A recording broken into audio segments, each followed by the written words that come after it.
Salut à tous et bienvenue dans ce décryptage. Aujourd'hui, on s'attaque à du lourd. On va littéralement réaliser une autopsie subversive, un vrai manuel d'insurrection juridique contre ce qu'on pourrait appeler un État captif. On va plonger dans ce gouffre énorme et honnêtement fascinant entre ce que dit la Constitution belge sur le papier et sa réalité politique brute. En théorie, tout est parfait. C'est une démocratie parlementaire modèle. Mais dans les faits, la mécanique du pouvoir repose sur une illusion massive et parfaitement orchestrée. Et ce qu'on va voir ensemble aujourd'hui, c'est comment le droit, la loi elle-même, peut devenir une arme pour briser cette illusion. Au programme de notre analyse, 1. Le mythe du mandat libre. 2. L'architecture du pouvoir informel. 3. L'opacité des intercommunales. 4. La défaillance judiciaire systémique. Et pour finir, 5. Les stratégies de recours légal. On y va. Section 1. Le mythe du mandat libre. Bon, posons les bases. L'article 42 de la Constitution belge, il est hyper clair. Les élus représentent la nation tout entière, et pas seulement les gens qui ont voté pour eux. Ça consacre l'indépendance juridique et morale absolue du parlementaire. Concrètement, ça veut dire que le mandat impératif est strictement interdit. Un élu ne reçoit d'ordre de personne, pas même de son propre parti. Sur le papier, c'est le socle absolu, indépassable de l'état de droit en Belgique. Sauf que, quand on regarde la réalité, on tombe sur un chiffre complètement dingue. 99,73%. C'est le taux de cohésion de vote quand il y a des scrutins stratégiques au Parlement. 99,73%. Alors posez-vous la question, comment c'est possible qu'une assemblée composée d'élus soi-disant libres et indépendants vote de manière aussi monolithique ? Ce décalage total entre la belle théorie constitutionnelle et la pratique, c'est exactement le cœur du problème. Et l'explication, elle tient en un mot, la particratie. En gros, les présidents de partis ont un contrôle absolu.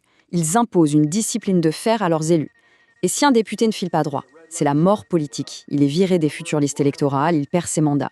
Donc cet article 42 dont on vient de parler, eh bien c'est devenu un fantôme, une pure fiction juridique qu'on maintient artificiellement juste pour valider les votes. Dans les faits, les élus obéissent à un mandat impératif, financier et statutaire dicté par les partis qui sont eux-mêmes lourdement subventionnés. C'est quand même une vision très particulière de la liberté pour ce qui s'avère être la chaîne la plus onéreuse de tout le système politique. Section 2.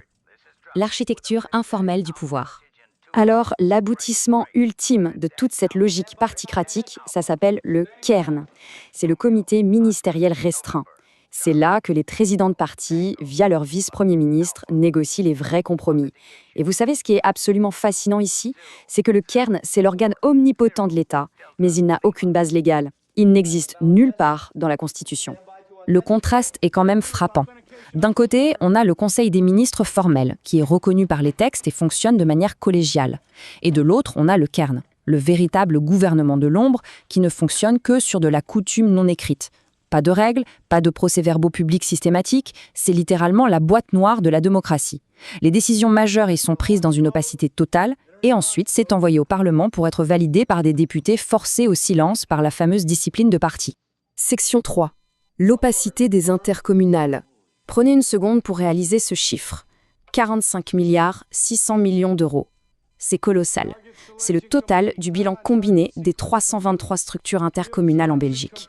On parle d'un écosystème économique titanesque qui opère en très grande partie dans l'ombre. À la base, l'idée de ces entités hybrides n'était pas mauvaise. Il s'agissait d'aider les communes à mutualiser leurs coûts sur des secteurs vitaux, l'eau, l'énergie, les déchets, le développement économique. Très bien. Mais avec le temps, elles se sont transformées en de véritables refuges financiers et politiques. Ces zones grises brassent des milliards d'argent public, gèrent des dizaines de milliers d'emplois, et tout ça échappe largement au contrôle direct des citoyens. Pire, elles distribuent des centaines de mandats d'administrateurs selon une simple répartition partisane. Ça fiche des conflits d'intérêts systémiques massifs, bien loin des regards de l'opposition parlementaire classique. Section 4. La défaillance judiciaire systémique. Et ça nous amène aux statistiques judiciaires. Et là, c'est vraiment alarmant. Tenez-vous bien. Pour la période 2025-2026, l'État belge a accumulé plus de 15 000 condamnations judiciaires au niveau national. Et sur ces condamnations, environ 11 000 jugements ne sont tout simplement pas exécutés, rien que pour la crise de l'asile. Le cynisme est tel que l'exécutif prévoit carrément un budget des millions d'euros pour payer ces astreintes. En gros, l'État préfère payer des amendes plutôt que d'obéir à ses propres juges. Et au niveau international, ce n'est pas mieux. Il faut en moyenne 4 ans et 9 mois à la Belgique pour se conformer à un arrêt de la Cour européenne des droits de l'homme. Ce refus délibéré d'exécuter les décisions de justice, ce n'est plus juste un problème logistique. La Cour européenne des droits de l'homme l'a dit noir sur blanc. C'est une carence systémique, totalement incompatible avec les principes de l'état de droit. L'État, censé garantir l'application de la loi, s'est transformé de facto en délinquant multirécidiviste. La séparation des pouvoirs est ruinée. Les décisions de justice ressemblent désormais à de simples petits avis consultatifs. Section 5. Les stratégies de recours juridiques. Alors, face à cet état captif, face à cette thrombose totale du système, comment riposter? C'est là que prend forme notre insurrection juridique. L'idée est d'utiliser des leviers extrêmement précis pour assécher la participatie. Les juristes ont identifié 2 armes majeures de lawfare. L'objectif est limpide, utiliser de façon chirurgicale les failles du droit pour contourner les blocages politiques. La première arme, c'est l'article 159 de la Constitution, l'exception d'illégalité. C'est un mécanisme redoutable. Ça oblige n'importe quel juge, à tout moment, à refuser d'appliquer un arrêté administratif s'il s'avère illégal. C'est littéralement un outil de désobéissance légale perpétuelle. Imaginez, un citoyen touché par une règle pondue dans le secret du cairn peut invoquer cet article pour bloquer le système au cas par cas. Il lui suffit de démontrer que l'acte a été dicté par des acteurs qui n'ont aucun mandat constitutionnel pour le faire. Mais la voie royale, la vraie frappe chirurgicale, elle vise directement le portefeuille des partis, la dotation fédérale de 75 millions d'euros. La stratégie, c'est d'utiliser l'article 15 ter de la loi de 1989 sur le financement politique en posant une question préjudicielle à la Cour constitutionnelle. L'argument est brillant. Si la loi coupe les vivres aux partis qui ne respectent pas les droits de l'homme, pourquoi omet-elle de sanctionner les partis qui violent ouvertement l'article 42 de notre propre Constitution en imposant des consignes de vote? C'est une discrimination évidente. Attaquer sur ce point précis, c'est tenter d'assécher le financement de ceux-là même qui détruisent la liberté de notre Parlement. Ce qui nous amène à une réflexion finale incontournable. Un système démocratique peut-il vraiment survivre quand ses textes fondateurs et sa pratique politique sont à ce point, et peut-être même irréversiblement déconnectés? L'ingénierie juridique citoyenne nous prouve qu'on a les armes pour forcer le système à se regarder en face. Ce qu'il faut retenir de cette analyse, c'est que la restauration d'état de droit passera inévitablement par ces batailles procédurales. C'est exactement là que se jouera l'avenir de notre souveraineté légale et cognitive. Merci d'avoir suivi ce décryptage, gardez l'esprit critique et à très bientôt pour la suite. Imaginez un instant un pays qui est vraiment au cœur même du projet européen, un État fondateur de l'Union qui abrite sur son sol les plus hautes institutions démocratiques du continent. Ouais. On s'attendrait logiquement à une mécanique institutionnelle irréprochable. Exactement. Sauf que, quand on se penche sur les déclarations de ses propres hauts magistrats, on découvre un glissement de sens assez effrayant. Ils n'hésitent plus à qualifier cet État d'État voyou. C'est quand même capoté quand on y pense. C'est vrai que le contraste est frappant. L'expression originale, le rogue state, c'est traditionnellement un concept de diplomatie internationale. Pour parler de dictature, mettons. C'est ça. On l'utilise pour des régimes parias qui bafouent le droit international. Or, entendre ce terme dans la bouche même de ceux qui sont censés faire appliquer la loi à l'intérieur des frontières, c'est le symptôme d'une fracture extrêmement profonde. Et c'est exactement ce qu'on va explorer dans notre décryptage d'aujourd'hui. Notre mission repose sur une montagne de documents. On a un corpus massif de 94 sources documentaires. Oui, ça va des rapports très critiques de la Commission européenne et du Gréco à des mémorandums juridiques, des arrêts de la Cour européenne des droits de l'homme, puis des analyses sociologiques. Le but de cette analyse, démanteler pièce par pièce l'ingénierie d'une crise systémique qui secoue l'État belge. Et je pense qu'il est primordial de poser le cadre d'emblée pour quiconque écoute cette exploration des sources. Il ne s'agit pas ici de pointer du doigt une simple inefficacité administrative. Ni la lenteur bureaucratique normale, tu sais. Non, pas du tout. Les documents démontrent une transformation structurelle des rouages du pouvoir. On parle d'une confiscation pure et simple du vote parlementaire, d'une asymétrie délibérée de l'information et d'un mépris assumé des décisions de justice. Par le pouvoir exécutif lui-même. Oui, l'État s'affranchit de ses propres règles. Pour comprendre comment une démocratie déraille à ce point, il faut regarder qui tient le volant. Sur papier, le pouvoir appartient aux élus. Mais en réalité, décortiquons tout ça. Commençons par la base, la Constitution. Au cœur de cette architecture, il y a ce que les juristes belges appellent le monstre sacré. C'est l'article 42 de la Constitution de 1831. OK. Et il dit quoi, cet article-là, au juste? Il stipule que les membres des 2 chambres représentent la nation et non uniquement ceux qui les ont élus. Historiquement, c'était pensé pour empêcher le retour à la féodalité. Pour éviter qu'un député défende juste son petit code postal. Exactement. C'est la garantie absolue du mandat libre. En théorie, un parlementaire obéit juste à sa conscience et à l'intérêt général.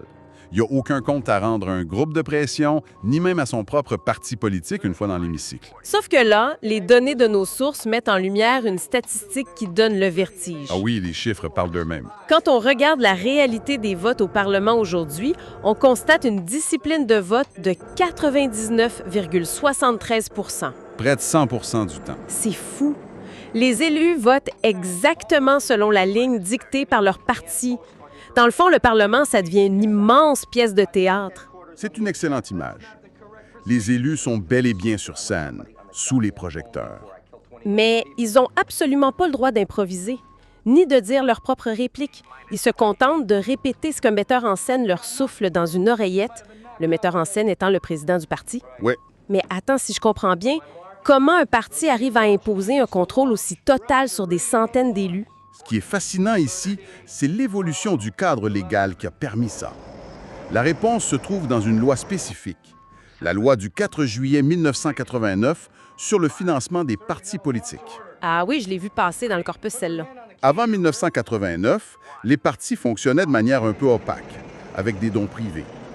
La loi a voulu assainir tout ça en instaurant un financement public. OK, l'intention était bonne. Sauf que le résultat mécanique, c'est que des dizaines de millions d'euros d'argent public sont aujourd'hui alloués directement aux appareils partisans. Et c'est proportionnel à leurs résultats électoraux. Fait que l'argent va pas aux députés pour qu'il fasse son travail de terrain, ça va direct dans les coffres de la structure centrale du parti. C'est le cœur du problème. La structure centrale contrôle aujourd'hui les fonds, la communication, l'embauche des assistants, les centres d'études Tout l'écosystème, dans le fond. et par-dessus tout, la confection des listes électorales. Mettons qu'un élu décide soudainement de faire vivre l'article 42. Il enlève son oreillette et il vote selon sa conscience. Contre la ligne du parti. Oui. Il subit une mort politique immédiate. Il perd l'accès aux ressources et il sait qu'il sera exclu des listes aux prochaines élections. Ça n'a pas d'allure, c'est la définition même de la particratie abordée dans les textes. Le mandat libre est devenu une pure fiction juridique. Avalé par le pouvoir absolu des appareils de parti, ouais. Et c'est là que la dynamique devient vraiment lourde. Si le Parlement, qui est censé contrôler le gouvernement, n'est plus qu'une chambre d'enregistrement, Au maître des présidents de parti. l'exécutif devient tout-puissant, puisqu'il est issu de ces mêmes partis. Et quand un gouvernement a plus de vrai contre-pouvoir, il arrête tout simplement de suivre ses propres lois. C'est ce glissement systémique vers l'illégalité d'État que nos sources documentent. Le cas d'école incontournable, c'est la crise de l'accueil des demandeurs d'asile. Géré par l'Agence fédérale FEDASIL, c'est ça? Exact. Les chiffres là-dessus, c'est sidérant. Les documents font état d'un cumul situé entre 11 000 et 16 000 condamnations judiciaires prononcées contre l'État belge. Pour son refus d'héberger des personnes vulnérables. Des gens pourtant protégés par le droit international. Des milliers de décisions. Mais là, je veux faire un peu l'avocat du diable. On s'entend que les gouvernements sont des grosses machines. Perdre des procès administratifs à cause de retard, c'est monnaie courante un peu partout, non? Oui, bien sûr. En quoi ça justifie d'utiliser le terme d'État voyou? La distinction est fondamentale ici. C'est pas juste de l'incompétence logistique. Ce qui motive l'étiquette d'État voyou, c'est le refus délibéré et assumé d'exécuter ses décisions. Ah, ils décident de pas le faire. Le gouvernement a reçu des milliers d'injonctions assorties d'astreintes financières journalières. Normalement, une astreinte, c'est fait pour forcer l'exécution d'un jugement. Ouais, une amende qui grossit tous les jours. Mais ici, l'exécutif a sciemment donné l'instruction politique de ne pas payer ses astreintes et de ne pas appliquer les jugements. La Cour européenne des droits de l'homme a rendu un arrêt très sévère en 2023, l'arrêt Camara contre Belgique. C'est là qu'ils utilisent le terme de carence systémique, il me semble. Exactement. Carence systémique. Le corpus décrit même des scènes surréalistes, des huissiers de justice qui ont débarqué dans les ministères ou au siège de l'agence pour saisir physiquement des meubles, des chaises, des tables de réunion. Tout ça parce que l'État refusait de payer ses propres amendes. Sérieux, voir des huissiers forcer la porte d'un ministère pour embarquer du mobilier de bureau, ça frappe l'imaginaire. C'est l'image d'un système qui s'est complètement affranchi du droit. Cela soulève une question cruciale sur l'essence même de notre contrat social. L'État de droit, ça repose sur le postulat que la puissance publique se soumet aux lois qu'elle édicte. C'est la base, oui. Si l'exécutif se met à transformer les décisions des juges en simples recommandations facultatives, toute la hiérarchie des normes s'effondre. Il peut juste les ignorer à sa guise. Voilà. Et le problème dépasse l'asile. Les sources évoquent le refus persistant de se plier aux arrêts concernant la surpopulation carcérale, ou les dizaines de millions d'euros d'astreintes payées à cause des nuisances sonores d'un aéroport. L'État préfère budgétiser des amendes plutôt que de modifier ses politiques. C'est exactement ça. Donc, face à ces condamnations sociales ou humanitaires, l'État se dit souvent trop pauvre. Ou structurellement débordé.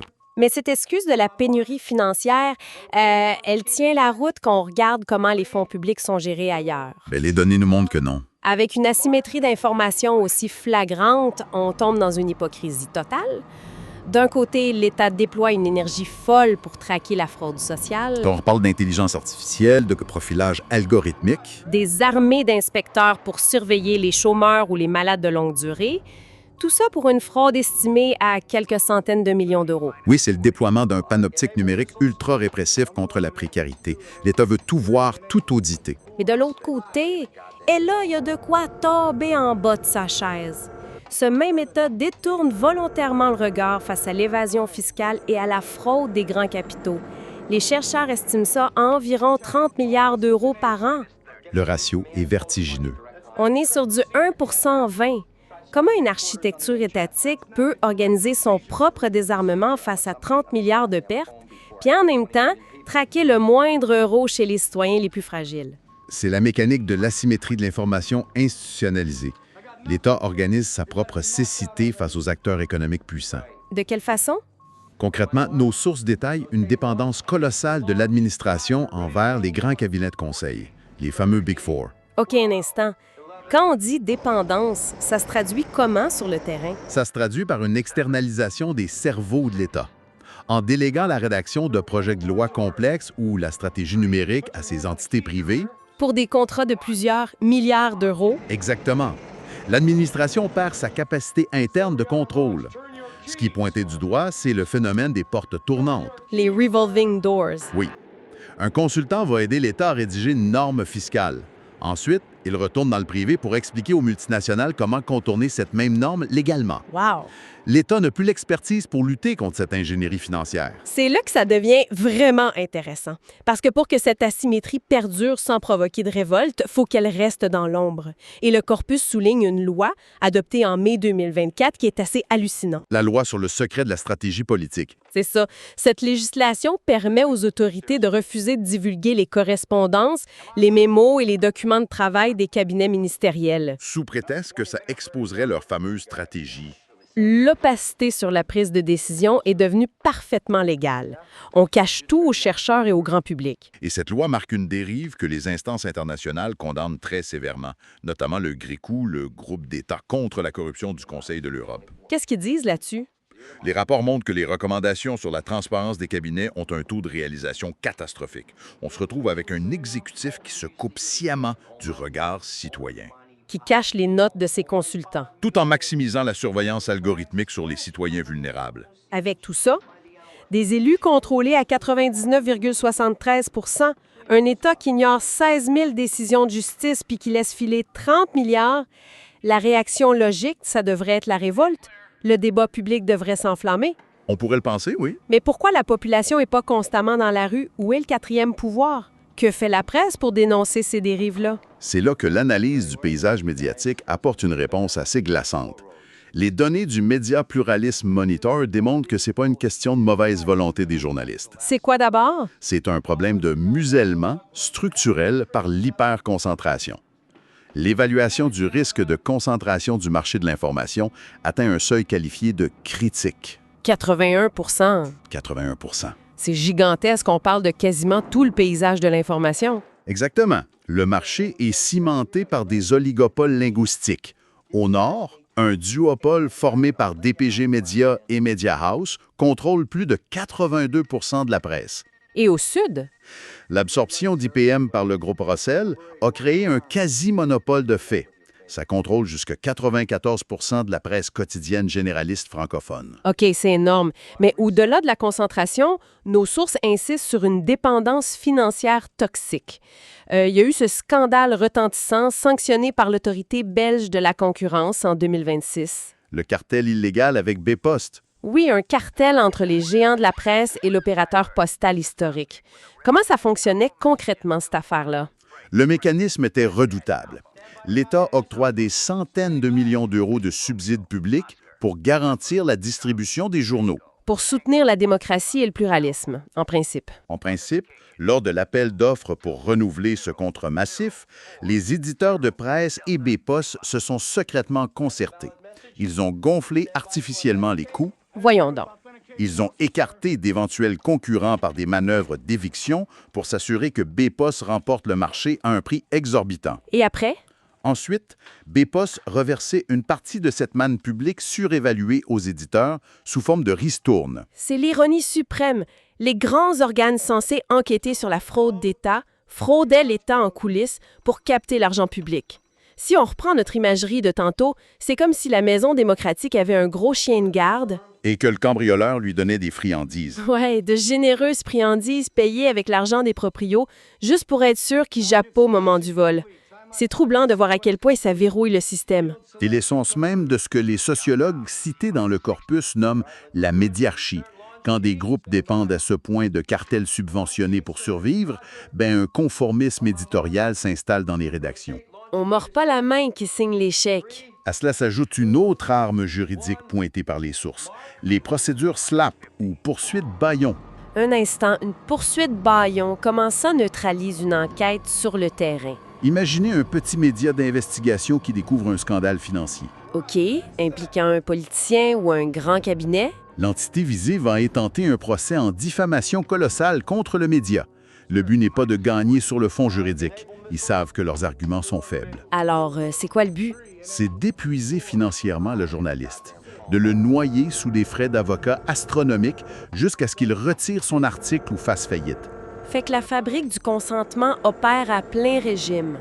On lisse le débat public, on étouffe les critiques avant qu'elles fassent du bruit. Et la colère citoyenne, faute d'être informée par une pluralité de voix, se transforme en apathie. C'est sûr que vu de même, le portrait est assez sombre, mais la beauté de l'immense corpus qu'on épluche aujourd'hui, c'est qu'il ne s'arrête pas à un constat d'échec ou de fatalisme. Absolument pas. Les documents contiennent en réalité un véritable manuel de survie juridique, une ingénierie contentieuse novatrice pour riposter. Comment, concrètement, un simple individu peut s'attaquer à une machine aussi blindée? L'arsenal juridique belge recèle des leviers d'une puissance insoupçonnée.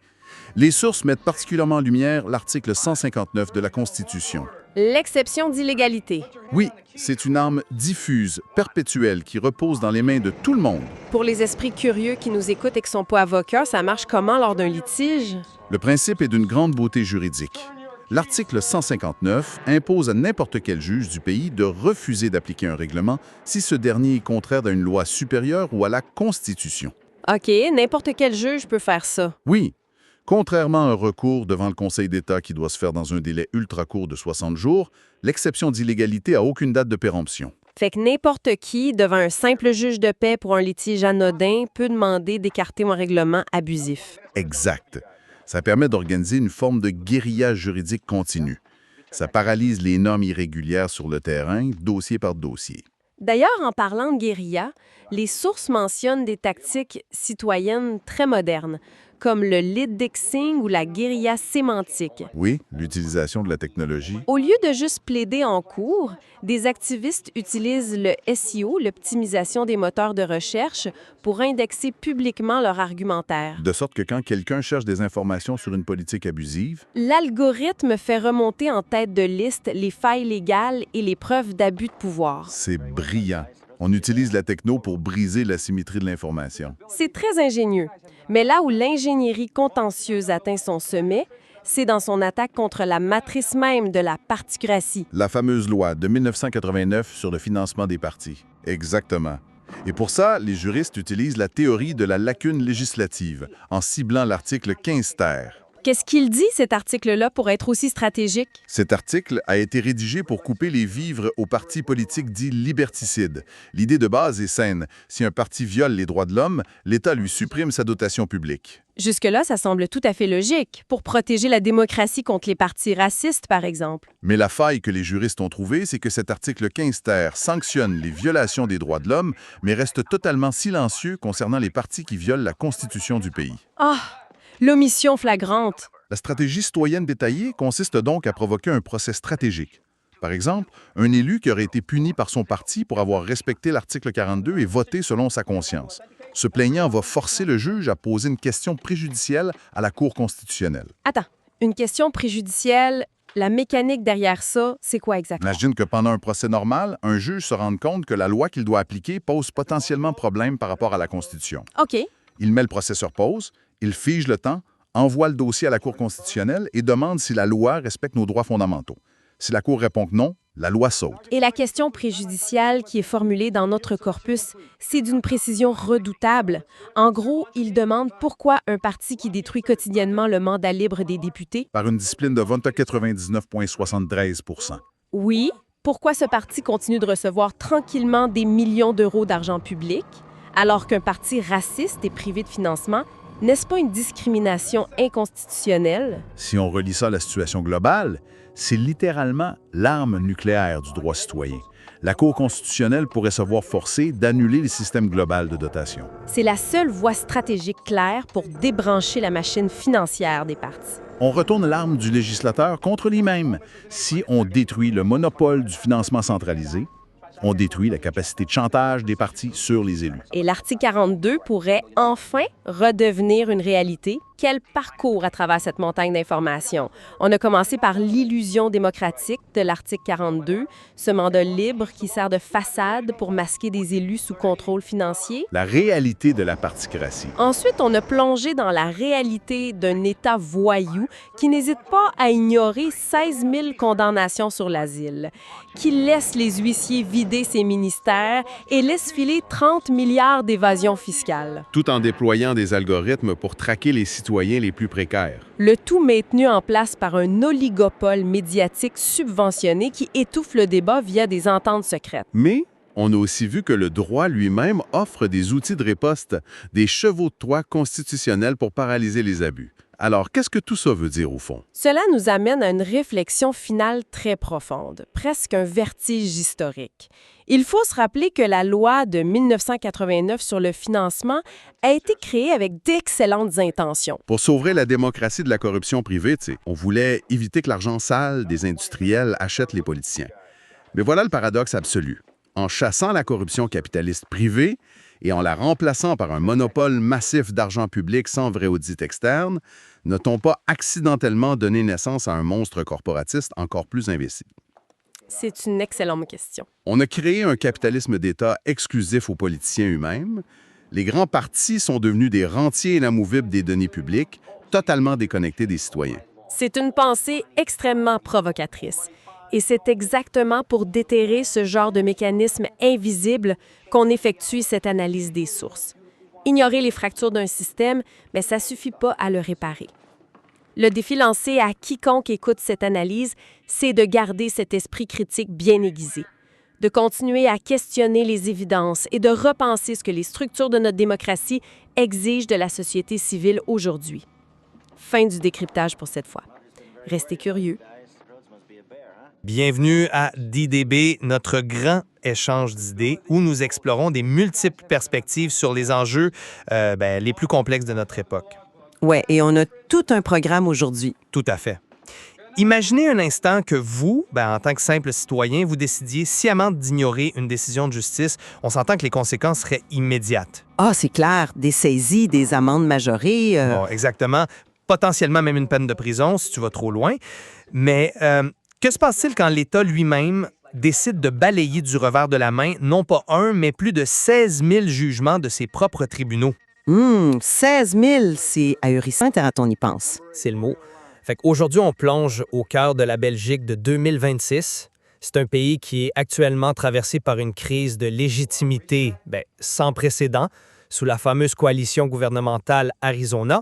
Oui, une coalition qui fait couler beaucoup d'encre. C'est ça. Et la question fondamentale qu'on doit se poser pour cet échange, c'est celle-ci. L'État belge s'est-il métamorphosé en une structure fondamentalement illibérale? Un État voyou, comme certains le disent. Exactement. Un État voyou de l'intérieur qui bafoue ses propres lois pour protéger une élite partisane. C'est la position que je vais défendre, celle du constitutionnaliste radical. Je suis convaincu qu'on a franchi une ligne rouge. Et de mon côté, je vais adopter une perspective très différente, celle, disons, du réaliste consociatif. D'accord. Donc, tu vas défendre le système en place? Pas le défendre aveuglément, tu sais, mais soutenir que cette mécanique opaque, ce mépris apparent des règles strictes dont tu parles, ben, c'est peut-être le dernier rempart pragmatique, le seul moyen d'empêcher l'éclatement d'une nation profondément divisée.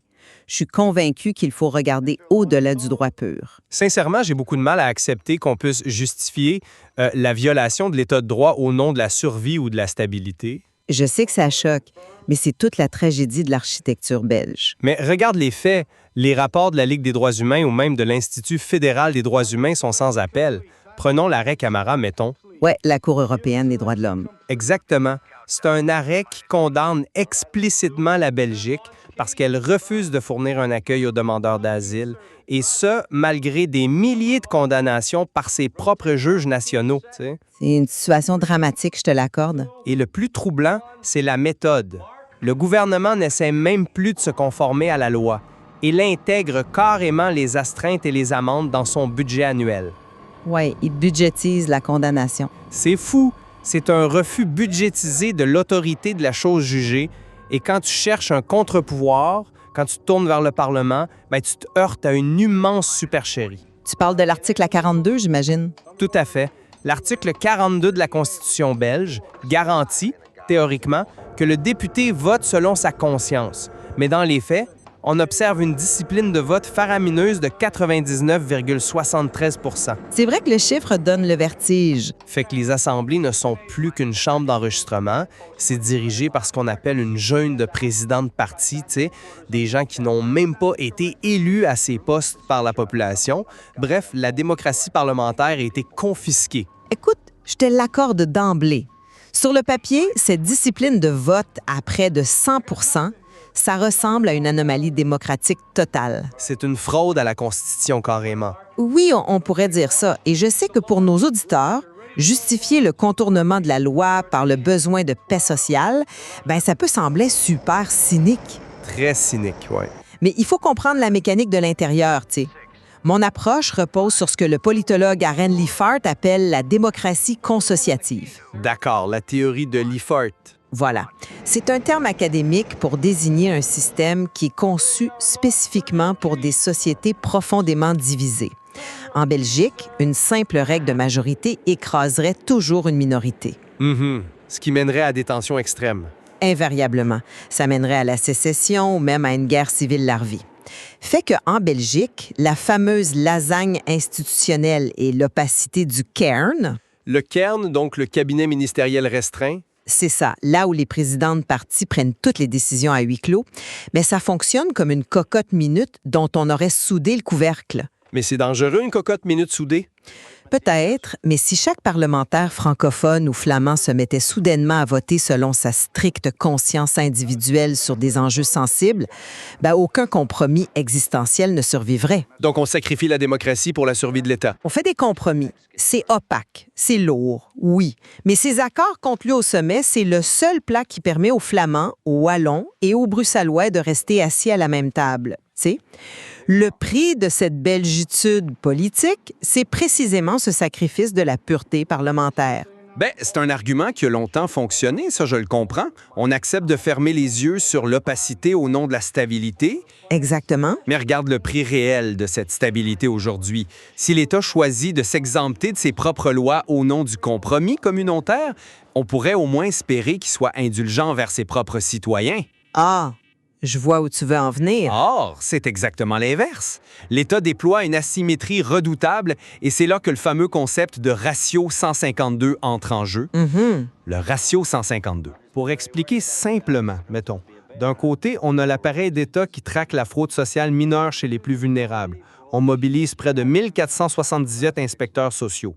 Ouais, des ressources énormes. Et on utilise des algorithmes de pointe, du croisement de bases de données massives, genre tes factures d'électricité croisées avec tes publications sur les réseaux sociaux. Tout ça pour vérifier la composition du ménage? Exact.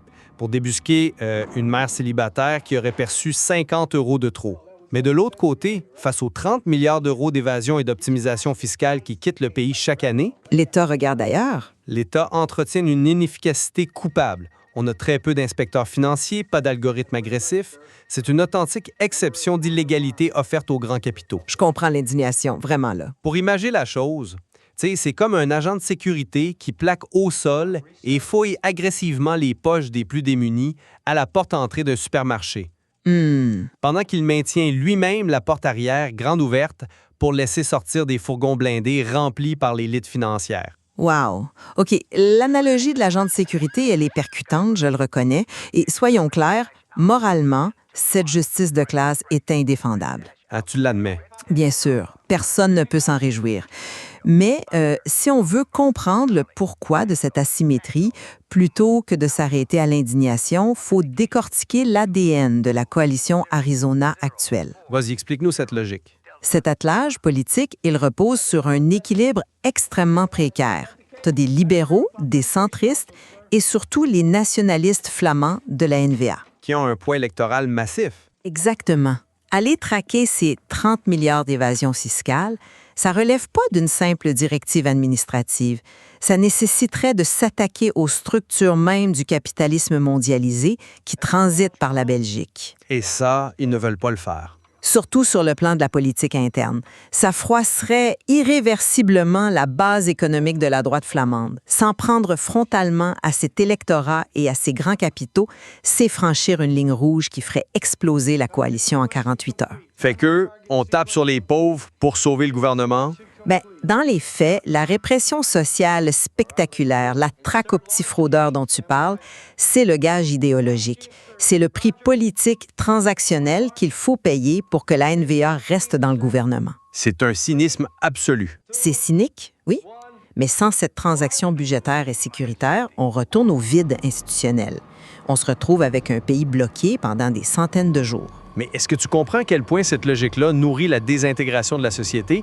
Tu nous expliques que pour sauver les institutions, on doit institutionnaliser la maltraitance des plus vulnérables? Je dis que c'est le prix de la stabilité. Mais c'est précisément ce cynisme qui détruit le consentement à l'impôt et la confiance dans l'État, ce qui m'amène au véritable nœud du problème. Je t'écoute. Si ces politiques asymétriques provoquent autant de colère et tous les baromètres de confiance le montrent, comment est-ce que cette même élite politique réussit à se maintenir au pouvoir élection après élection? Comment ça se fait que la soupape de sécurité démocratique ne fonctionne plus? Bien, la réponse, elle se trouve dans le coffre-fort des partis. Le verrouillage est financier. Tu vas parler des dotations? Exactement. Aujourd'hui, l'État verse environ 188 millions d'euros par an de dotations publiques aux partis politiques en place. C'est un budget colossal, oui. Et presque tout cet argent est légalement conditionné au fait de posséder déjà des sièges au Parlement. Et pour couronner le tout, qui contrôle ces dépenses? La Commission fédérale de contrôle. Oui, qui est exclusivement composée des parlementaires de ces mêmes partis. Ils s'autorégulent. Le Gréco, au niveau européen, a sonné l'alarme à multiples reprises. C'est vrai que l'autocontrôle, ça fait grincer des dents. Mais si toi ou moi, mettons, on voulait créer un mouvement citoyen demain matin pour contester la coalition Arizona, on ferait face à une barrière à l'entrée complètement infranchissable. C'est difficile, oui. On n'aurait littéralement pas les moyens d'acheter les espaces numériques ou de structurer une campagne nationale face à des mastodontes qui sont perfusés par 188 millions de fonds publics. Ouais, je vois bien pourquoi tu cibles le financement public. Le chiffre de 188 millions d'euros frappe l'imaginaire, c'est clair. C'est pas juste l'imaginaire, c'est la réalité. Mais là encore, je t'invite à regarder dans le rétroviseur pour comprendre comment on en est arrivé là. Ce trésor de guerre n'est pas tombé du ciel par pure cupidité. Ah bon? Non. Le système a été verrouillé à la suite des années 90. C'était une décennie super traumatisante, marquée par d'immenses scandales de corruption. Tu parles de l'affaire Augusta Dassault? Exactement. On a découvert à l'époque que des intérêts industriels achetaient littéralement les décisions des ministres. Le financement public massif, c'est la rustine qu'on a trouvée. C'est le moindre mal. Le moindre mal, en créant un monopole. Son objectif, c'est d'éviter que les décisions consociatives cruciales du Cairn ne soient dictées par des lobbies privés corporatistes, tu sais. Bien sûr, la conséquence non désirée, c'est la création d'un oligopole politique. Une véritable particratie consulaire qui fige le jeu démocratique. D'accord? Mais cette immense réserve d'argent leur donne l'indépendance financière vitale pour absorber les chocs systémiques. Ça leur permet de prendre des décisions impopulaires sans dépendre du carnet d'échecs des multinationales. Sauf que vivre public pour ouvrir le marché à des mouvements citoyens comme tu le souhaites, on rouvre aussi grand la porte au financement privé des partis et ce seront les grands groupes financiers qui dicteront l'agenda, pas les citoyens. Sauf que ton moindre mal a engendré un monstre. C'est un remède qui non seulement tue le patient, mais qui n'empêche même pas les intérêts corporatistes de triompher, tu sais. On l'a bien vu avec l'inaction face à l'évasion fiscale. Ouais, il y a des failles. Surtout que l'argent, ça achète que les affiches électorales. Pour véritablement survivre à la colère populaire, la particratie a besoin d'autre chose. Quoi donc? Elle doit contrôler ce que la population entend, lit et comprend de sa propre réalité, et c'est ici qu'on aborde la question de la médiarchie. Ah, tu fais référence à la structuration de la presse francophone, j'imagine. Absolument. L'argent maintient les partis à flot, oui, mais le monopole médiatique, lui, fabrique le consentement. En 2026, on observe les conséquences vertigineuses de la méga-fusion entre les groupes Russell et IPM. Deux acteurs historiques très importants. On parle ici de deux entités qui, réunies, accaparent 94 % de l'audience de la presse quotidienne francophone. 94 %. C'est une concentration massive, c'est certain. C'est plus un marché de l'information à ce stade-là, c'est un entonnoir narratif. Le philosophe Noam Chomsky appelait ça la fabrique du consentement, et c'est exactement ce mécanisme qui est à l'œuvre.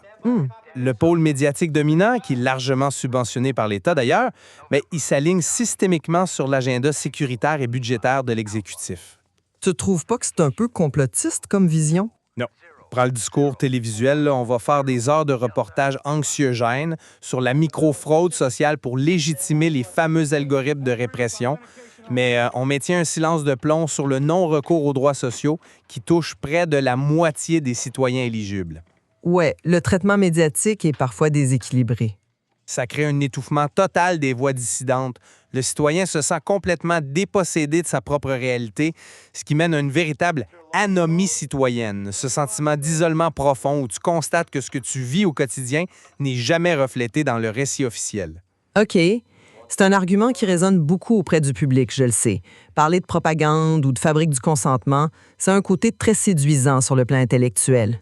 Ce sont des faits, pourtant. Mais as-tu regardé la réalité froide des bilans comptables des médias en Europe? Les dirigeants de Russell et IPM ne se sont pas levés un matin avec un plan machiavélique pour soutenir la coalition Arizona et faire taire le peuple. J'ai jamais dit que c'était machiavélique, c'est systémique. La cause de cette fusion, c'est l'effondrement du modèle d'affaires, tout simplement. Le marché publicitaire numérique a été brutalement siphonné à plus de 80 % par les géants de la Silicon Valley, genre Google et Meta. Oui, les GAFAM ont pris toute la place. Fait que, face à cette atrophie accélérée, la consolidation n'est pas un choix idéologique. C'est une pure question de survie industrielle. Il fallait atteindre une masse critique d'abonnés numériques pour pouvoir payer des journalistes. Mais à quel prix pour l'information? Le duopole est imparfait, oui. La ligne éditoriale a tendance à converger vers le centre pragmatique et à écarter les extrêmes. Mais entre un pluralisme théorique où tous les journaux font faillite et une concentration qui permet de maintenir des rédactions professionnelles face à la désinformation en ligne, le choix est vite fait. Sincèrement, justifier la mise au pas de l'espace démocratique par les bilans comptables de Google et Meta, ça me pose un problème majeur. L'économie des médias est une réalité, on ne peut pas l'ignorer. Mais la survie économique d'une industrie ne peut pas justifier l'éradication du pluralisme démocratique. Un monopole médiatique à 94 % qui survit grâce aux subventions de l'État politique qu'il est censé surveiller, ce n'est plus un quatrième pouvoir. C'est sévère comme jugement. Ça devient de facto le département des relations publiques de la particratie. Et c'est justement ce verrouillage total juridique avec l'ignorance des jugements, financier avec les 188 millions et médiatique avec le monopole qui crée une pression insoutenable. Et tu penses que ça va craquer? Évidemment, ce qui nous pousse inévitablement vers la rupture. Quand le citoyen n'a plus d'espace pour contester, l'État a deux choix, réprimer ou innover. Et l'instinct premier de cet État, on l'a vu, c'est la répression administrative. Regarde la tristement célèbre loi Quintin. Ah, la loi Quintin. Un avant-projet qui a d'ailleurs provoqué des remous juridiques considérables. Des remous justifiés.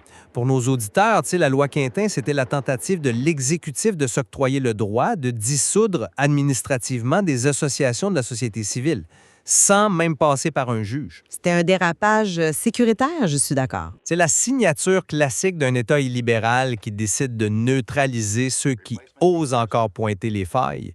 Fort heureusement, face à ça, on voit émerger des résistances par l'innovation démocratique. Tu penses aux assemblées citoyennes? Tout à fait. Si le système partisan est sclérosé, la solution, c'est de le contourner. Je pense notamment au modèle d'Osbelgian en communauté germanophone de Belgique. Le fameux modèle de tirage au sort? Oui, c'est l'instauration d'un conseil citoyen tiré au sort, qui a un réel pouvoir d'agenda et de recommandation au Parlement. C'est l'antidote parfait à la particratie. Un citoyen tiré au sort ne doit rien à un président de parti. Il n'y a pas besoin des 188 millions d'euros pour se faire élire. Il n'y a pas de carrière à protéger ni de ligne éditoriale à caresser dans le sens du poil. On redonne le volant de l'intelligence collective à la base. Écoute, le tirage au sort, l'intelligence collective, c'est intellectuellement magnifique. Et je concède que le modèle d'Osbelgien fonctionne remarquablement bien pour des questions locales. Mais je me dois de te ramener à la réalité crue du pouvoir fédéral. Osbelgien, c'est une petite communauté d'environ 78 000 habitants, linguistiquement et culturellement très homogène. L'appliquer à l'échelle d'une Belgique de 11 millions d'habitants, fracturée de toutes parts, c'est une toute autre histoire. les citoyens sont capables de débattre, peu importe la taille du pays. Mettons, tu mets 100 citoyens tirés au sort, des Flamands de la classe moyenne de la région d'Anvers et des francophones issus des bassins post-industriels dans la même pièce.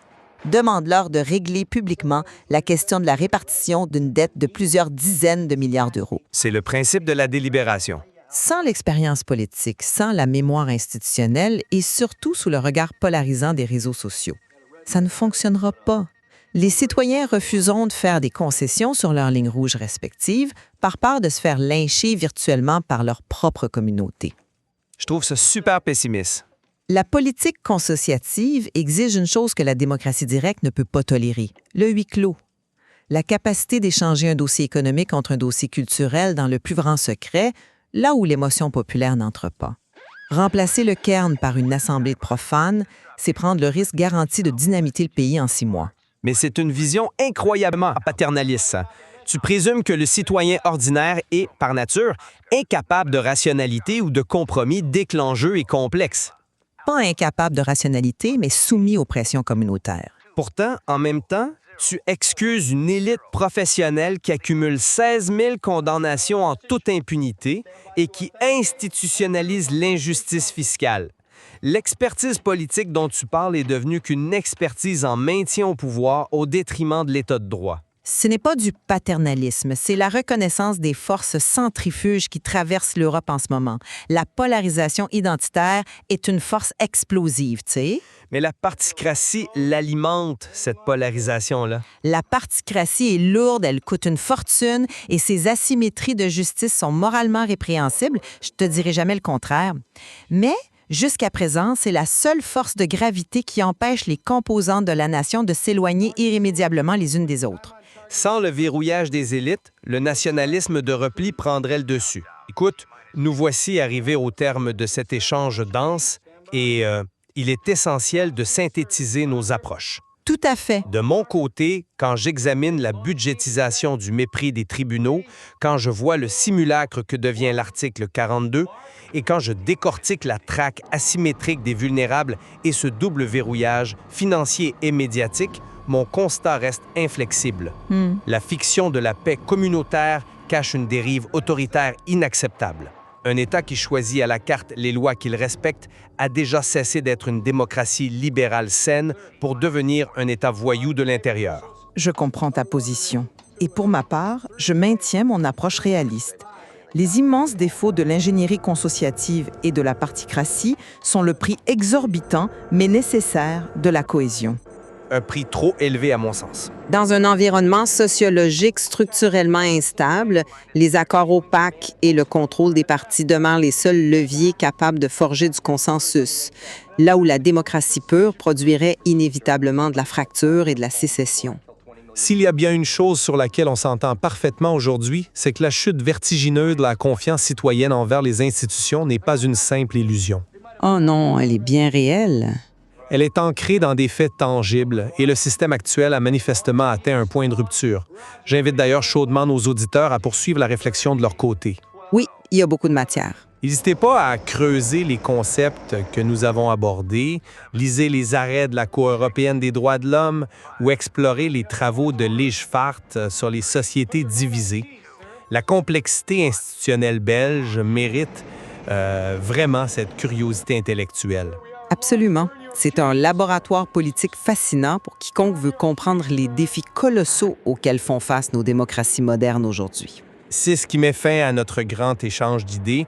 Au terme de cette analyse d'une architecture d'État qui tangue dangereusement entre l'espoir d'un sursaut délibératif et la crainte d'un effondrement autoritaire, une ultime question s'impose à nous tous, de manière urgente.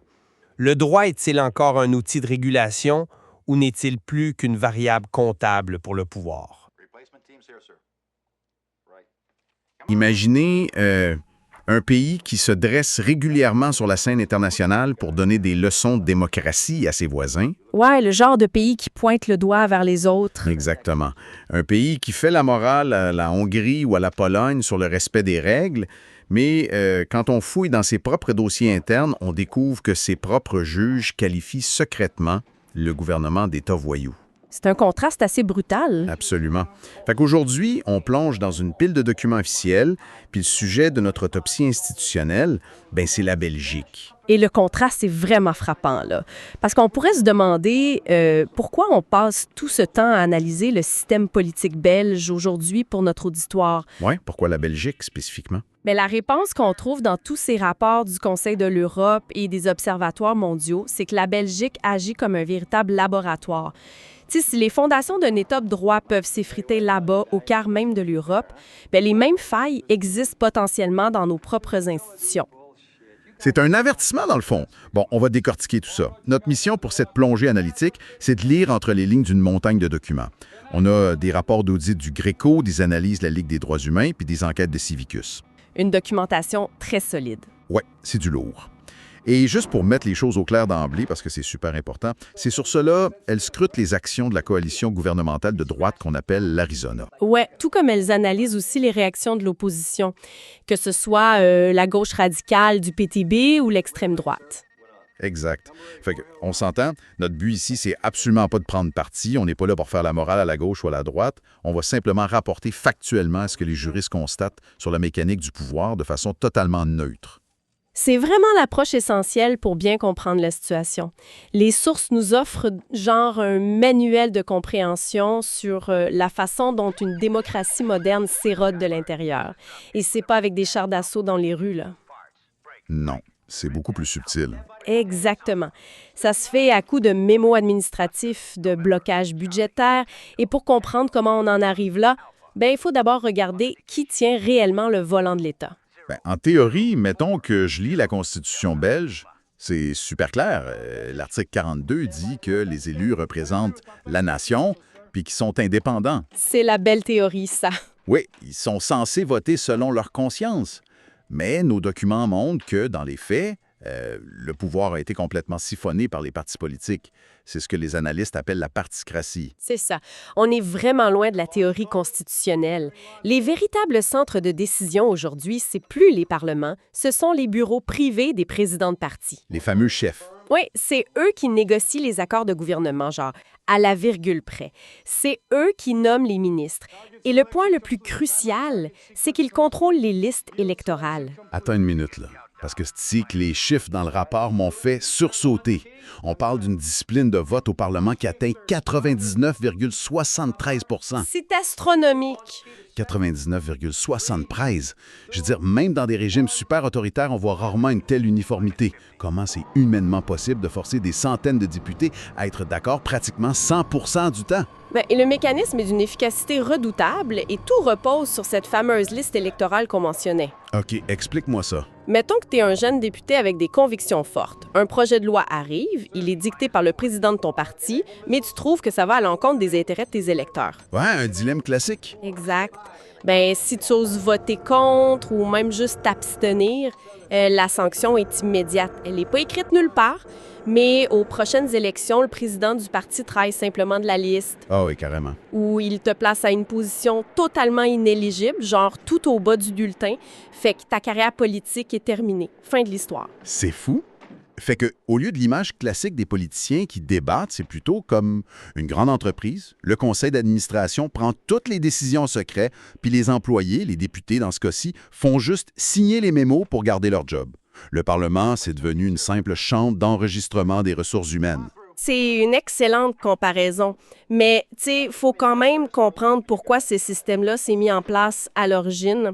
La Belgique, historiquement, c'est un pays qui est profondément divisé sur le plan linguistique. Entre les francophones et les néerlandophones, c'est ça. Exactement. Fait que pour éviter que le pays n'explose littéralement, les élites ont créé un système de compromis extrême au sommet. Dans le jargon de la science politique, on appelle ça le consociationalisme. Un gros mot pour dire qu'ils s'arrangent entre eux. C'est pas mal ça. En gros, c'était vu comme un mal nécessaire. C'était une façon de garder la paix sociale en s'assurant que les chefs de tribu, on va dire, règlent les chicanes derrière des portes closes. Je comprends l'intention de départ. Sauf que nos sources démontrent que ce mécanisme de survie-là a complètement mal tourné. C'est plus du tout un outil pour pacifier le pays. C'est devenu une oligarchie fermée qui s'autoprotège. Absolument. Et le symbole ultime de cette concentration de pouvoir, c'est cette entité qu'ils appellent le Cairn. Le Cairn, oui. Le comité ministériel restreint. C'est littéralement l'organe le plus puissant du pays. Mais l'aspect le plus troublant qu'on lit dans les rapports, c'est qu'il n'a aucune existence constitutionnelle formelle. Aucune base légale officielle. Aucune. Il ne publie même pas de procès-verbaux détaillés de ses délibérations. Fait que c'est là que les chefs de parti puis les principaux ministres tranchent les questions vitales pour le pays, dans l'ombre. C'est l'opacité totale. Oui. D'ailleurs, les documents soulignent un fait super frappant pour la coalition 2025. Ce fameux Cairn, il est composé exclusivement d'hommes. Sérieux, ça? Oui, puis le ratio global de féminisation de tout l'exécutif plafonne à 26,6 %, alors que le pays avait déjà atteint la parité par le passé. Ça montre vraiment à quel point le cercle du vrai pouvoir s'est refermé sur lui-même. Fait que ces présidents de parti et ce Cairn contrôlent absolument tout en coulisses. Mais tu sais, pour qu'un contrôle comme ça fonctionne à long terme, sans que la population s'en mêle, il faut nécessairement cacher les rouages. C'est essentiel pour leur survie, oui. Ce qui nous amène à une situation que je trouve particulièrement ironique. On parle de la foudre diplomatique qui s'est abattue sur la Belgique en matière de transparence. Et le mot foudre, honnêtement, il n'est pas exagéré pantoute. C'est pas nous qui utilisons ces termes-là, ce sont les instances internationales. Le GRECO, qui est le groupe d'États contre la corruption du Conseil de l'Europe, a activé fin 2025 ce qu'on appelle la règle 32 contre la Belgique. OK, mais qu'est-ce que ça implique concrètement pour l'auditoire qui ne connaît pas ça, cette règle 32? C'est une procédure d'infraction qui est rarissime. C'est essentiellement une mise sous tutelle diplomatique. Une procédure humiliante réservée aux pays dont le niveau de conformité aux normes anticorruption est jugé gravement défaillant. Ouch! Ouais. Le Conseil de l'Europe dit, en gros, vous ne respectez plus les standards de base d'une démocratie saine en matière de probité, fait qu'on doit intervenir de l'extérieur. Ça fait mal à l'ego national, on s'entend. Mais sur quoi le GRECO s'acharne-t-il exactement dans ce dossier-là? Qu'est-ce que la Belgique refuse de montrer? Il y a deux immenses ombres. La première, c'est le refus obstiné de publier le patrimoine réel des élus. Leurs finances personnelles. Exact. Actuellement, les déclarations de patrimoine en Belgique sont pleines de trous. Elles n'obligent pas à déclarer les dettes, les passifs, et surtout, elles n'incluent pas le patrimoine des conjoints.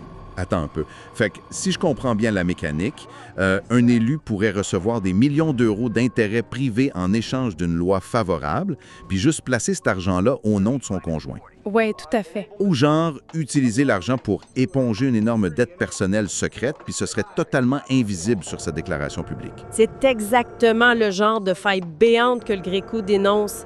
Ça rend la détection des conflits d'intérêts ou de l'enrichissement illicite pratiquement impossible. C'est ahurissant. Et c'est quoi la deuxième zone d'ombre? La deuxième, c'est l'opacité de ce qu'on appelle les cabinets ministériels. En Belgique, les ministres ne s'appuient pas seulement sur une fonction publique neutre. Ils sont entourés d'armées de conseillers de l'ombre, ce qu'on appelle les cabinetteurs. Des cabinettards, OK. Ce sont des centaines de personnes qui sont recrutées sur une base totalement politique et discrétionnaire, genre sans aucun concours public ni processus neutre. Tu sais, la symétrie ici est quand même choquante. On a un État qui déploie des moyens technologiques colossaux pour exiger une transparence fiscale totale du simple citoyen. Ah oui, pour le citoyen, il n'y a pas d'échappatoire. C'est ça. On va traquer la moindre fraude à l'assurance-emploi de 50 piastres. Mais ce même État-là refuse de soumettre ses propres cabinettards, les gens qui rédigent concrètement les lois du pays, on s'entend, à des audits de base. Absolument. Ils refusent aussi de créer un registre obligatoire pour les lobbyistes qui viennent les voir en privé. C'est une dissonance cognitive majeure. Totalement.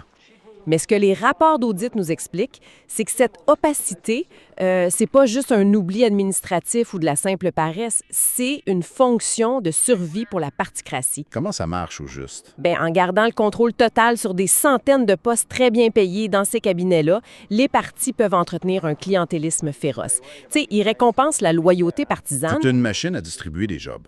Exactement. C'est un vaste système de placement. Et ça garantit que l'appareil d'État répond aux ordres des partis, puis non à l'intérêt général.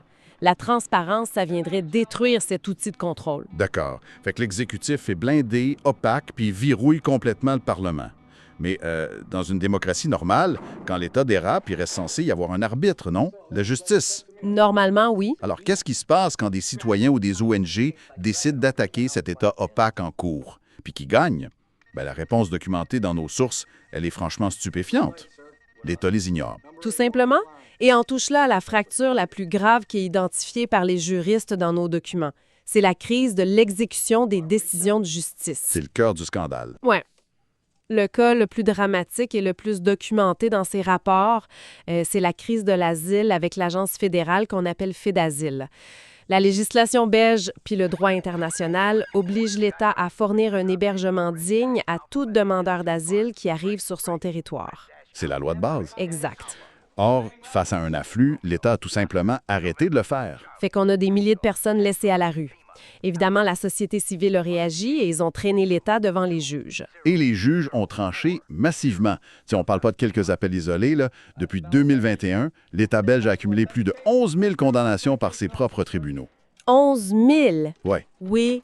La Cour européenne des droits de l'homme s'en est même mêlée avec un arrêt très sévère en 2023, c'est l'arrêt de Camara.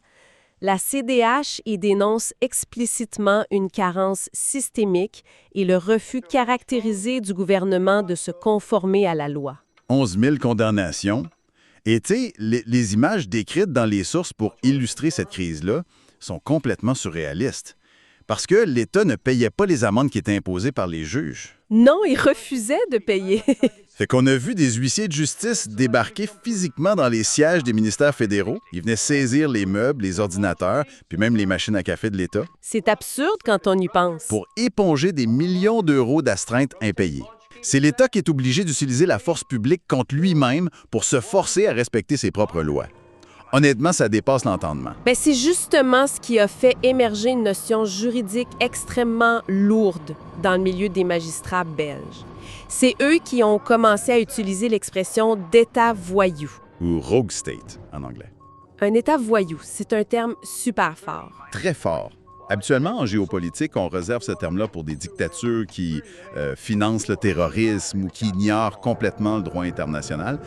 Mais ici, on parle d'un diagnostic interne. Comment ils définissent ça au niveau interne? Un État voyou, selon ces magistrats, c'est un exécutif qui calcule froidement le coût politique d'une décision de justice. C'est pas dire. Comment ils calculent ça? C'est-à-dire que le gouvernement regarde une décision d'un juge, que ce soit sur l'hébergement des réfugiés, sur l'atteinte des cibles climatiques ou même sur les nuisances sonores de l'aéroport de Bruxelles, puis il se dit, est-ce que ça va me coûter des votes d'appliquer cette loi-là? Oui. Bien alors, je ne l'applique pas. C'est la destruction pure et simple de la séparation des pouvoirs. Exactement. Le gouvernement s'octroie carrément un droit de veto sur les décisions des juges. Mais là, ça soulève une question évidente.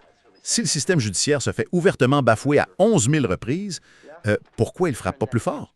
Pourquoi les juges ne bloquent-ils pas les comptes bancaires du gouvernement ou n'émettent-ils pas des ordonnances plus radicales? Bien, la réponse qui ressort des documents est d'une froideur mathématique. C'est parce qu'on a étouffé la justice financièrement. Ah, le nerf de la guerre, l'argent. C'est une tactique d'asphyxie qui est super bien documentée. Les chiffres montrent que le budget alloué au système judiciaire en Belgique représente à peine 0,22 % du produit intérieur brut. 0,22 %? Puis c'est quoi par rapport aux autres pays? Pour donner un point de comparaison, la médiane dans le reste de l'Union européenne est à 0,31 %. T'es sur papier, une différence de 0,09 %, ça a l'air de rien pantoute. Mais sur le terrain, c'est la paralysie totale. La Belgique ne compte que 13,23 juges pour 100 000 habitants, alors que la médiane européenne est presque au double, à près de 24 juges. Ouf! La moitié des effectifs. Ouais. Le résultat de ce sous-financement chronique, c'est un arrière judiciaire colossal. Comment tu veux qu'un juge lutte efficacement contre un État tout-puissant quand son propre tribunal s'effondre sous les dossiers? C'est peine perdue. Les sources mentionnent des affaires de grande criminalité financière ou de corruption complexe qui sont littéralement mises au frigo. Fait qu'à la Cour d'appel de Bruxelles, pour des affaires civiles non urgentes, on donne parfois des dates d'audience prévues pour l'année 2040. Quoi?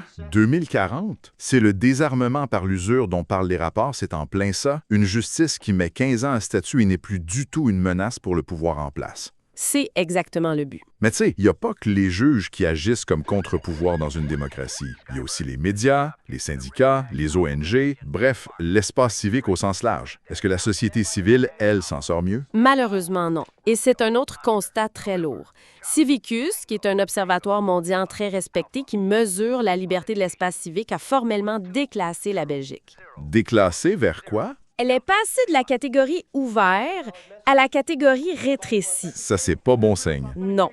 Et ce déclassement n'arrive pas de nulle part. Il est directement lié à des manœuvres législatives précises, comme le fameux projet de loi Quentin. Oui, j'ai vu ça. Les documents parlent de tentatives de criminaliser l'action militante. Mais comment ça fonctionne au juste, sans avoir l'air d'une dictature évidente? C'est très subtil. L'État utilise des prétextes de sécurité publique ou de fluidité économique pour créer de nouvelles infractions. Donne-moi un exemple. Par exemple, entraver la circulation lors d'une manifestation climatique ou faire un piquet de grève devant une entreprise, ça devient passible de sanctions très lourdes. Puis pire encore, on utilise de plus en plus ce qu'ils appellent les sanctions administratives communales. C'est quoi la différence entre ça et une loi normale? La différence, c'est qu'une sanction administrative est donnée par un fonctionnaire municipal, pas par un juge. Ça contourne complètement le tribunal. Ah, fait qu'on évite la justice, encore une fois. Exact. L'État s'est même doté d'outils pour menacer de dissolution certaines ONG jugées problématiques. Et là encore, par la voie administrative, sans avoir à prouver leur culpabilité devant une cour indépendante. C'est un effet de refroidissement massif sur la contestation, c'est clair. Et le quatrième pouvoir dans tout ça, les journalistes d'investigation, ceux qui sont censés déterrer les histoires d'opacité qu'on mentionnait tout à l'heure avec le GRECO. Eux aussi, ils frappent un mur de briques. Le paysage médiatique belge souffre d'une concentration corporative extrême. Il y a genre 2 ou 3 grands groupes comme Rossel IPM du côté francophone, puis DPG Média au nord, qui contrôlent presque tout l'écosystème. Il reste plus grand place pour la dissidence. Exactement. Et pour les quelques médias indépendants qui restent, ils font face à une véritable épidémie de procédures bâillons, ce qu'on appelle les plaintes SLAPP en anglais. Ah, les poursuites stratégiques contre la mobilisation publique. C'est super important de bien expliquer la mécanique de ces poursuites-là à l'auditoire, parce que c'est diabolique. Oui, vas-y.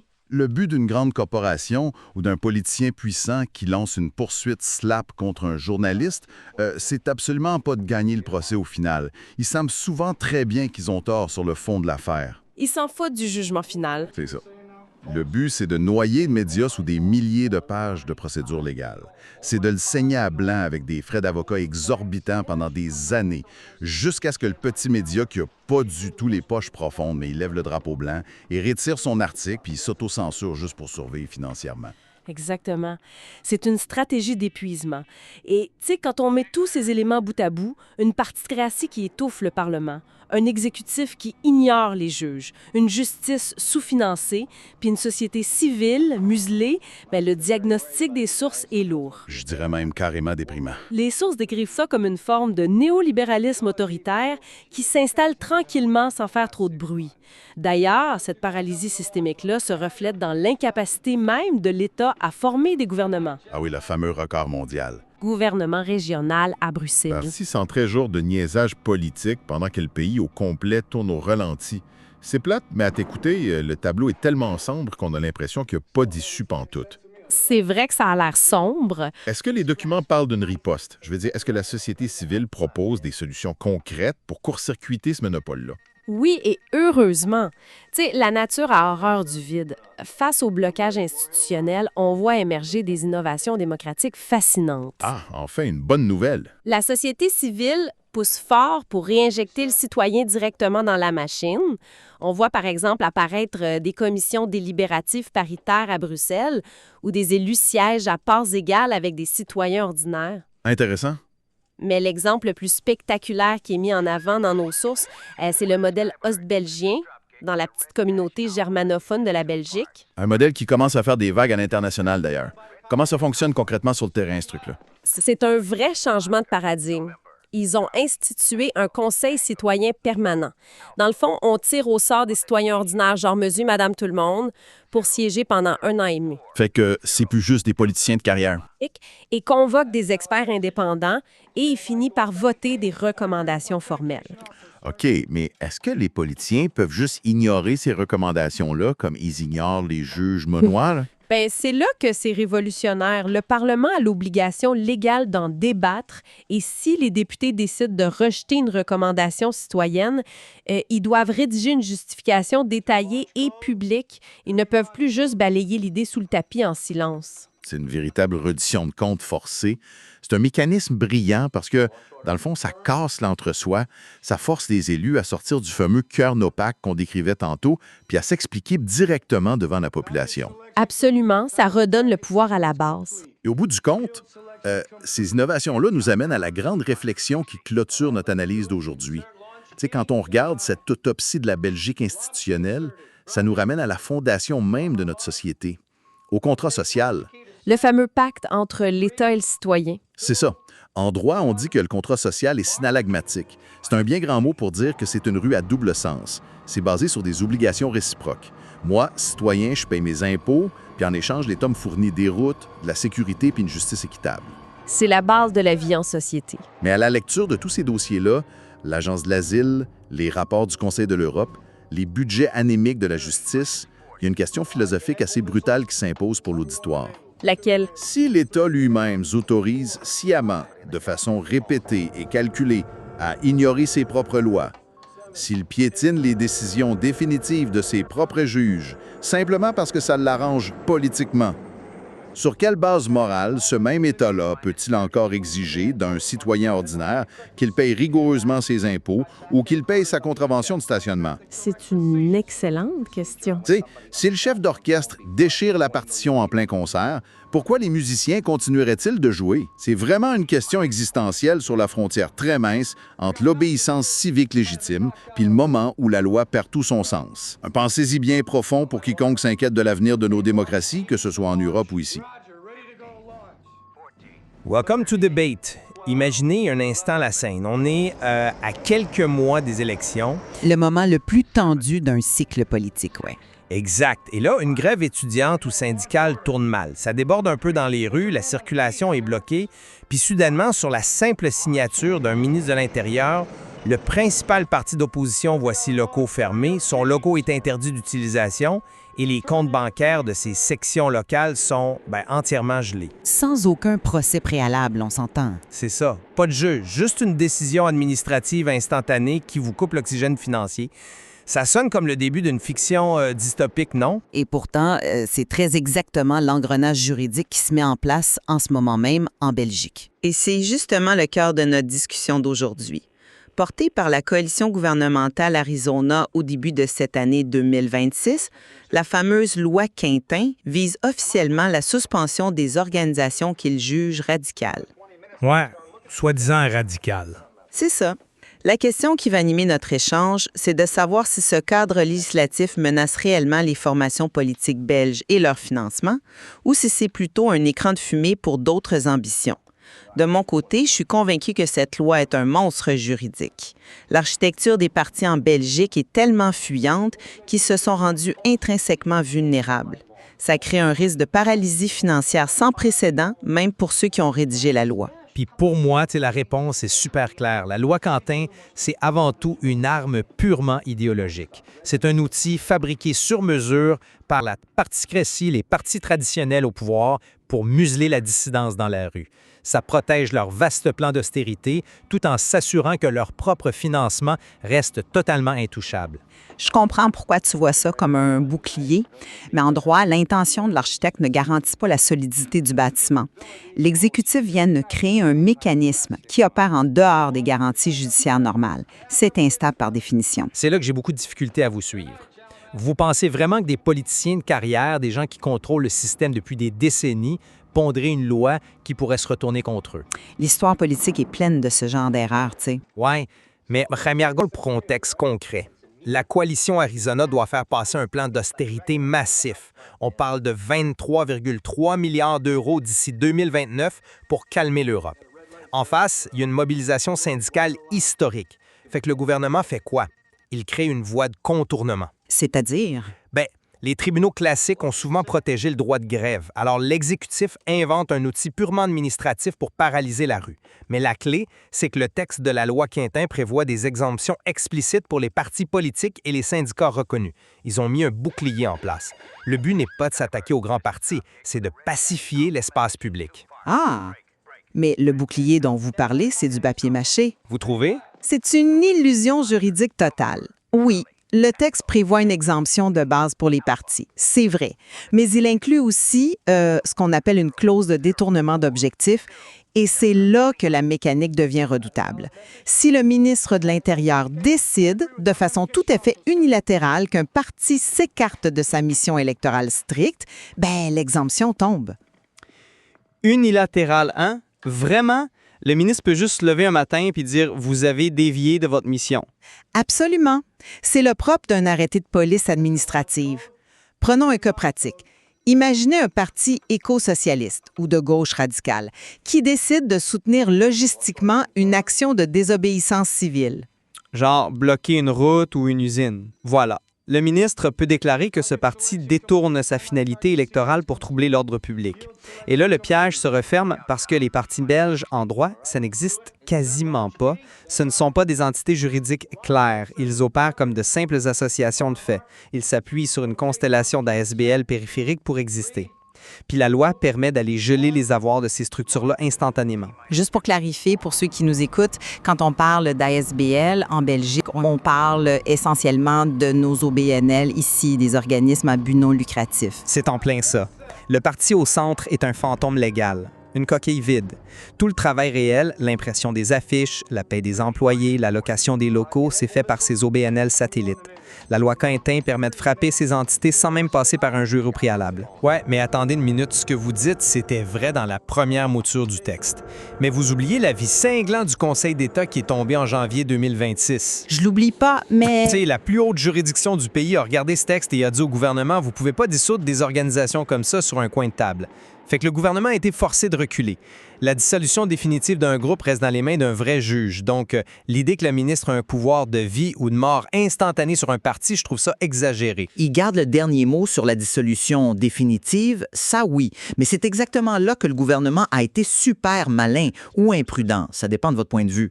Ils ont lâché la dissolution définitive pour conserver ce qui compte vraiment, la suspension temporaire. OK, mais concrètement, ça change quoi que ce soit temporaire si le juge annule la décision plus tard. Le parti retrouve ses droits.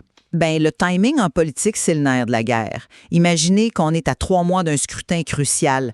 Un syndicat local organise un piquet de grève. Le ministre dit que c'est une genre entrave méchante à la circulation.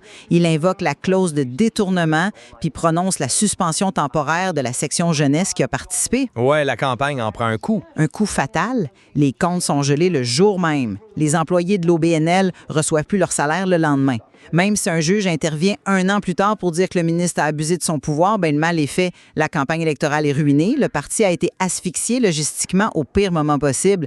C'est un pouvoir de mort clinique temporaire. Je veux bien vous croire sur la lourdeur d'une suspension pour une petite section locale. C'est sûr que c'est dommageable. Mais si on regarde le portrait global, c'est l'idée qu'un grand parti politique puisse être asphyxié financièrement par un arrêté administratif, ça tient pas la route face à la réalité des finances publiques belges.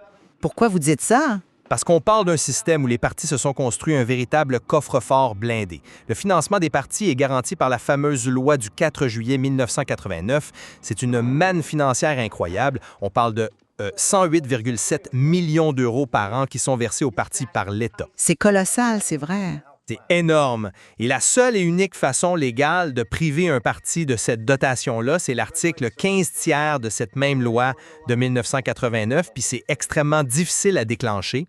Faut prouver que le parti montre une hostilité manifeste envers la Convention européenne des droits de l'homme, puis ça prend une procédure super lourde devant le Conseil d'État. Ouais, c'est un très haut standard. Exact.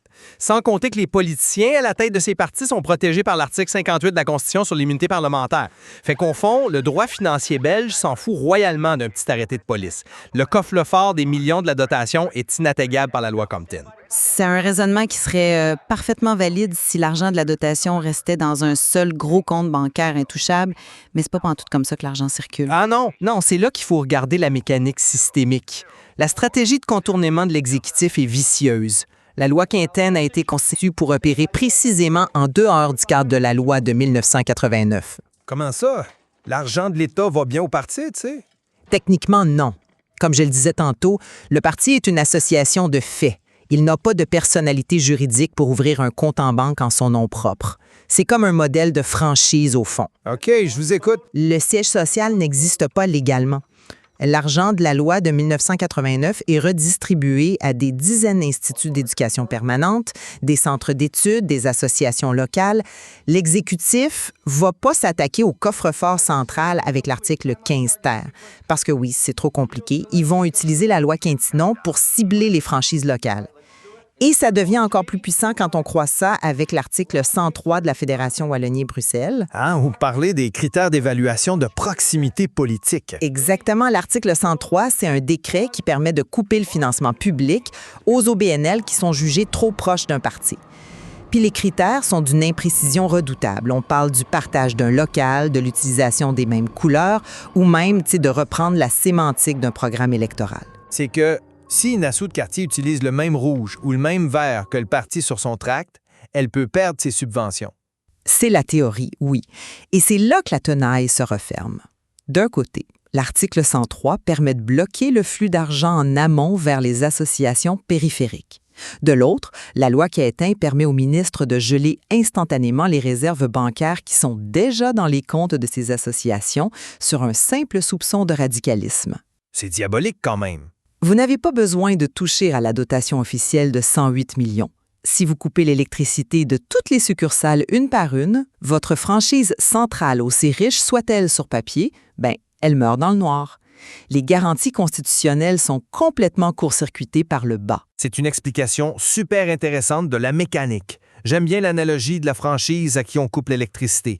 Mais là où je décroche, c'est sur votre conclusion que c'est un accident ou un risque involontaire pour les partis traditionnels. Vous croyez que c'est calculé jusque-là? Pour moi, cette tenaille administrative a été pensée exactement pour ça.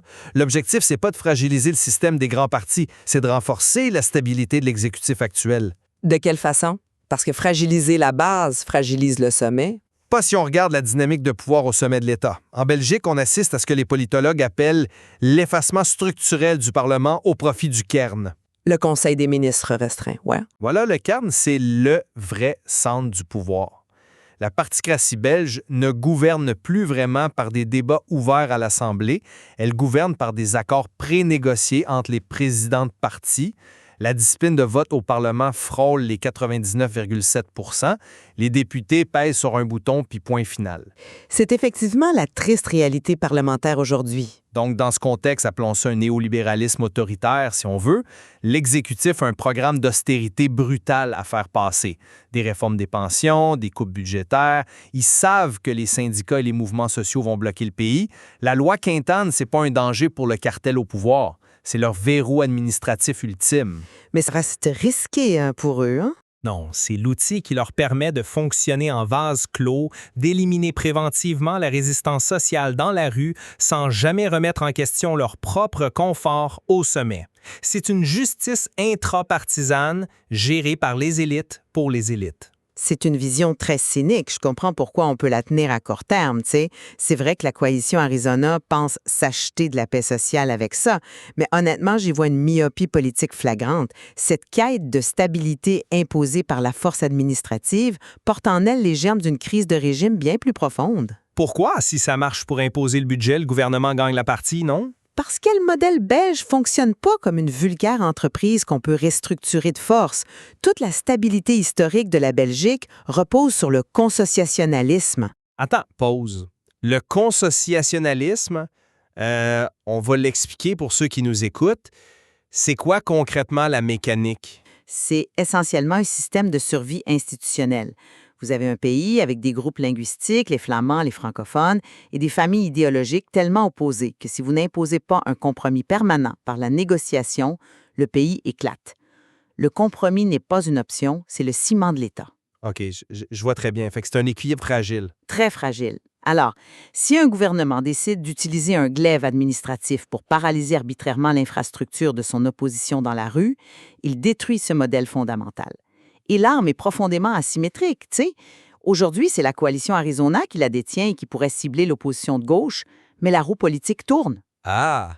Vous parlez de l'effet boomerang. Exactement. Que va-t-il se passer quand d'autres forces vont prendre le contrôle du ministère de l'Intérieur? Vous transformez la compétition politique classique en une guerre de répression administrative. C'est pas pour rien que les magistrats de la Cour de cassation sont montés aux barricades publiquement. Ils voient bien que le gouvernement porte atteinte à la séparation des pouvoirs. Le droit même d'exister pour une force d'opposition va dépendre de la tolérance du ministre du jour. Ça, c'est la recette d'un effondrement démocratique. Ouais, je vous accorde que l'effet boomerang à long terme est un risque théorique valable. Normaliser l'arbitraire exécutif, c'est toujours jouer avec le feu, on est d'accord là-dessus. Mais je reviens à ma lecture systémique. Dans l'immédiat, la loi est pensée pour protéger le système. Vous avez soulevé tantôt le fameux statut d'association de fait. Le fait qu'ils n'ont pas de vraie personnalité juridique. Ce statut de fantôme, c'est une anomalie complète en droit, puis c'est toléré depuis 1831. C'est un vide juridique délibéré, je suis d'accord. Totalement délibéré. Aucun gouvernement n'a jamais osé faire passer une véritable loi organique qui obligerait ces structures à rendre des comptes transparents devant un juge civil. Pourquoi? Parce que cette opacité sert les dirigeants des partis. La loi Quintane tape sur la périphérie, sur les militants, sur les syndicats de base. Elle fait le ménage dans la rue. Mais les présidents de parti, eux, ils restent bien au chaud derrière leur immunité parlementaire. C'est la continuité d'un système qui se barricade. Mais c'est là l'ironie constitutionnelle de la patente. C'est précisément ce statut fuyant d'association de fait qui se retourne aujourd'hui contre la base de leurs opérations. Ils pensaient être malins en restant dans l'ombre juridique pour éviter la transparence. Ils ont tissé une toile d'araignée de dizaines de structures pour capter les fonds publics. Sauf que la loi Quintane, combinée aux critères de l'article 103, c'est l'outil parfait pour disséquer et détruire cette toile. Fait que vous pensez que la tête du parti peut mourir si on coupe les branches? Assurément. Si vous coupez le financement et la capacité d'action des associations locales, le Parti national devient un général sans armée. L'imprécision du texte est tellement large qu'un ministre sous pression pourrait invoquer la loi pour paralyser la section locale d'un parti de sa propre majorité, sous prétexte d'un tweet trop véhément, par exemple. C'est pas un outil chirurgical, c'est un explosif à retardement déposé en plein milieu du salon belge. On arrive vraiment au cœur de notre désaccord, puis je trouve que ça offre une perspective fascinante sur l'état de la Belgique. Si je ramasse un peu ma pensée, je reste convaincu que la loi Quentin est un bouclier offensif. C'est l'outil d'un cartel au pouvoir qui a besoin de mater la résistance sociale pour imposer une cure d'austérité. Et ce système s'assure que son noyau dur reste intouchable. C'est l'oligarchie qui se protège. Puis de mon côté, je maintiens que le texte est beaucoup trop imprécis et l'architecture des partis beaucoup trop fragile pour que ce soit un simple bouclier. L'asphyxie financière des OBNL périphériques par simple décision ministérielle crée un risque mortel pour l'ensemble de l'échiquier politique. En voulant ignorer les juges, la particratie est en train de scier la branche sur laquelle repose la stabilité du pays. Ce qui est intéressant, par contre, c'est que malgré notre divergence sur le contrôle réel de cette loi, nos deux lectures convergent vers un constat très lourd. Un constat qu'on retrouve dans les avertissements du Conseil d'État. On assiste à un transfert de pouvoir radical. Le pouvoir glisse du Parlement et des tribunaux vers un exécutif omnipotent. Ça, c'est une mutation majeure de l'ADN démocratique. Tout à fait. Ça démontre de façon percutante comment le droit administratif, un domaine qui a l'air super technique et plate sur papier, est utilisé furtivement aujourd'hui pour redéfinir les règles du jeu électoral. Les recours sont en cours, la Cour constitutionnelle va devoir trancher. C'est vraiment un laboratoire politique à ciel ouvert. Effectivement, il y a beaucoup de matière à réflexion. Les artisans de cette loi pensaient peut-être sécuriser leur pouvoir, tu sais. Mais quand on choisit de fonder son autorité sur les sables mouvants de l'arbitraire administratif, faut pas s'étonner si c'est la structure entière qui se met à trembler. Qu'est-ce qui fera céder le système en premier, mais l'instabilité générée par ces lois ou la réaction de la rue? C'est la grande question. Merci d'avoir été des nôtres, puis à la prochaine.